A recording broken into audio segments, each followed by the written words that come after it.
James Basumatary सार बिथांनो फरेस्टनि बिबानखौ होनायनि खोथा होदोंमोन नाथाय बियो फैमाल। हेलौ रायजो राजा नोंथांमोननै दिनै गोदान भिडिअजों लोगोसे लोगो मोनफिनबावलायबाय।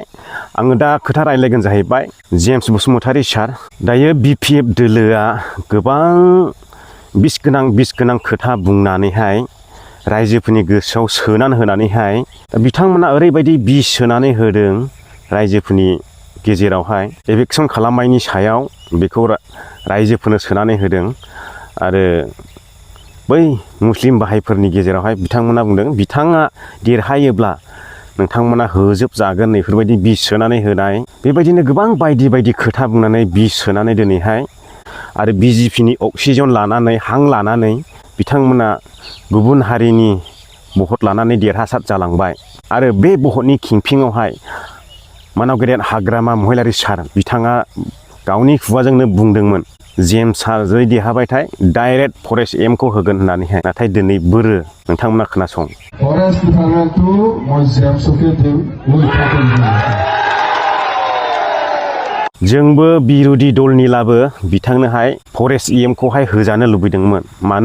मानोना डेभेलपमेन्टआ जोंनि निसिमायावहाय 10 बोसोर गोदोनानै थाबाय।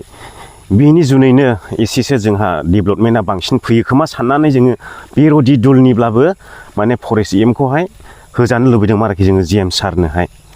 दा होआखिसै गिबियावनो थगायजेनबाय नै जोंनि प्रमद बर' सारखौसो बिथांमोना थगायसुला नुयोमोन बुङोमोन मा खेथ्रआव थगायसुला नुयो बेखौथ' एक खोन्थानो हाया बिथांमोना डाइरेक्टलि थगायसुला नैबेखौल' बुंदों।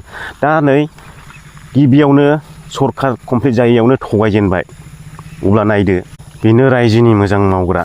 दा जोङो BPFनि सापर्टारफोरजों खोथा बाथ्रा दान्थेलायोब्ला बिथांमोना जेननानै डाइरेक्टलि पार्सनेल एटेकआव हाबो मिथिबायना। बिथांमोननि कमेन्टखौबो गोबां नुयो पार्सनेल एटेक खालामनाय। नाथाय जोंथ' दिनैसिम पलिटिक्सनि खोथा रायलायनायाव रावखौबो पार्सनेल एटेक खालामाखै। बे मोनसे हुदा बिराद गाज्रि BPF पार्टिनो। बे पार्सनेल एटेक खालामनाया बिथांमोननियावहाय गोजौ लेभेलनिफ्रायनो दंबोयो। नोंथांमोना दाख्लैबोथ' नुदों सोरखौबा बायदि हेन टेन खोथा बुंनाय पार्सनेलाव हाबनानैहाय। आरो पलिटिक्सनि खोथा रायलायदों पलिटिक्सनि रायलायना पार्सनेलाव थांनायनि मा गोनांथि दङ दे। बुंनो थाङोब्ला नोंबो एखेयानोखा मा गोनांथि दं पार्सनेलाव थांनायनि। खोथा बाथ्राजोंथ' दान्थेलायनो हाला बोरैबाबा डाइरेक्ट बुथारलायनायावबो थांगोन नैबायदि आरोखि बिसिनि रावफ्रा।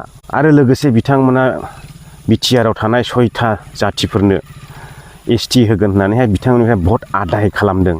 नाथाय बेखौथ' बिथांमोना मावनो हाखाया माने हाखाया बिथांमोनखौ ST खालामनो हाखाया बोरै हानो। अब्लाबो बिथांमोना भट मोननांगौनि साथ्रआवहाय बिथांमोनखौहाय खोथा होदों आरोखि जोंनो भट होयोब्ला नोंसोरनोहाय ST खालामना होगोन होननानैहाय। नाथाय बियो नंखाय बेखौ फोथायनानै गुबुन हारिफ्रा लोब भट थुदोंमोन। नाथाय बियो दिनैहाय गैया जालांगोन आस्थे आस्थे। आरो बिथांमोना दावराव दावसिबो खालामगासिनो दङ क'क्राझार डिस्ट्रिक्टआव नाय दानो सान्थि गैयैनि जाना दङ।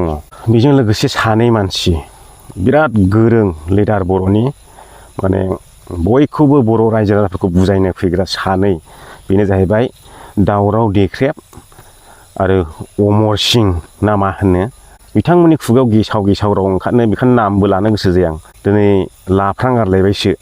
दा बिथांमोना ओरैबायदि गावखौनो गोरों सानो माने रायजोखौसो गावसोर बुजायनो फैदों जाहैदों नैबेफोरबायदि दुगा खोथा बुंनानै लायो।